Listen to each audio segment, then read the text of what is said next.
ముఖ్యమంత్రిగా ఉన్నప్పుడు ₹1,00,000 రుణమాఫీ చేస్తాను. ఎందుకు చేయలేకపోయినావు? నీ ప్రభుత్వ హయాంలో రైతులను డిఫాల్టర్ గా మార్చడానికి ఘనత నీది. సేమ్ అదే పందాను కాంగ్రెస్ పార్టీ కొనసాగిస్తున్నది. తెలంగాణ రాష్ట్రంలో గత బీఆర్ఎస్ పార్టీ ప్రభుత్వము ₹1,00,000 రుణమాఫీ చేస్తా అంటే చేయకుండా మోసం చేయడం వలన రైతులు డిఫాల్టర్ గా మారారు. వాళ్ళ పిల్లలకు ఉద్యోగాలకు రుణాలు వస్తలేవు, పెళ్లిలకు రుణాలు వస్తలేవు.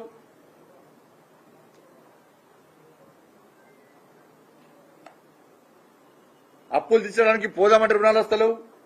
మొత్తం డిఫాల్టర్ గా మార్చింది గతంలో బీఆర్ఎస్ పార్టీ నీ ప్రభుత్వం అయితే ఇప్పుడు కాంగ్రెస్ పార్టీ ప్రభుత్వం దాన్ని యథావిధిగా కొనసాగిస్తున్నది. నువ్వు ₹1,00,000 రుణమాఫీ చేసి దాన్ని అమలు చేస్తే వాళ్ళ రైతులు డిఫాల్టర్ గా మారేవాళ్ళు కాదు. నువ్వే కారణం కదా దానికి.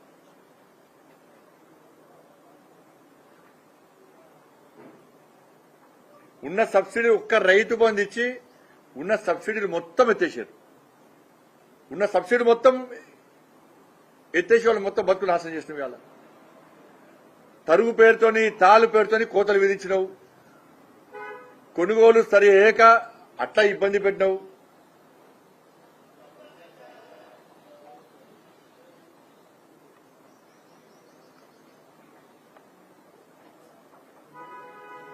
కౌలు రైతులను కనీసం ఒక్క పైసా లేకుండా ఇబ్బంది పెట్టినావు. వ్యవసాయ కూలీలను ఇబ్బంది పెట్టినావు.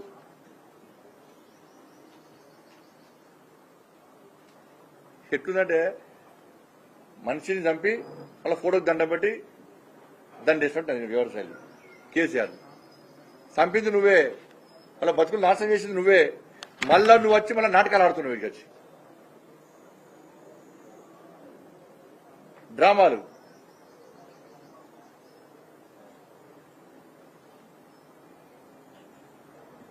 ఒక్క 10 సంవత్సరాల్లో ఒక్క నష్టపోయిన ఏ ఒక్క రైతు కుటుంబాన్ని ఆదుకోలే. ఏమంటే సర్వే అంటాడు, సమీక్ష అంటాడు, నివేదికలు అంటాడు, రిపోర్ట్ అంటాడు, కథ మరాటే. ఏ ఒక్క రైతు కుటుంబాన్ని ఆదుకోలేడు నువ్వు.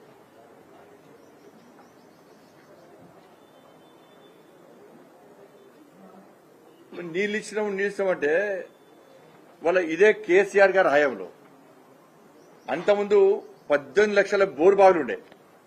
18 లక్షల బోర్ బావులు ఉంటే ఇలా కేసీఆర్ ప్రభుత్వంలో ఆ బోర్ బావుల సంఖ్య ఎంత అంటే 28 లక్షల బోర్ బావులు. నీ ప్రభుత్వం ఇచ్చిన నివేదికనే.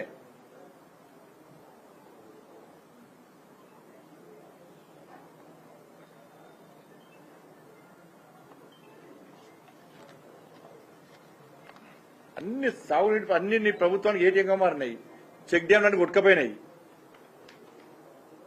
చాలా ప్రాంతాల్లో పైసల కోసం చెక్ డ్యాం నిర్మించారు. బిల్లులు కొట్టిరు, పొట్టుకొట్టి బిల్లు చంపారు, కొట్టుకపోయినాయి. క్వాలిటీ లేకుండా కట్టడం మొత్తం కొట్టుకపోయినాయి. ఇప్పుడు పిల్లలు లేనాయి, గోడలు లేనాయి. ఇప్పటికీ అన్ని నీ పార్టీ నాయకులే, కాంట్రాక్టర్, సబ్ కాంట్రాక్టర్లే. కాంట్రాక్టర్ల అవుతాను ఇచ్చిందే మీ పార్టీ నాయకులు, కొంతమంది నాయకులే పాపం.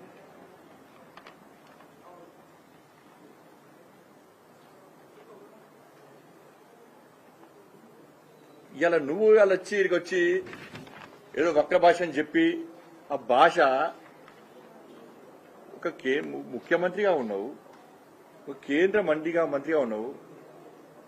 కుక్కల కొడుకులట, ఉండనట, తంతరట, తరిమి కొడతారట.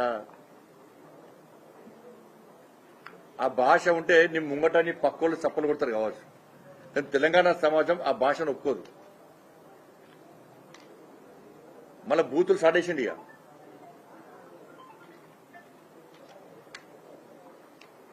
కాబట్టి కేసీఆర్ వల్లనే ఈ తెలంగాణ రాష్ట్రంలో రైతాంగం మొత్తం సర్వనాశనం అయిపోయింది. నేత కార్మికులు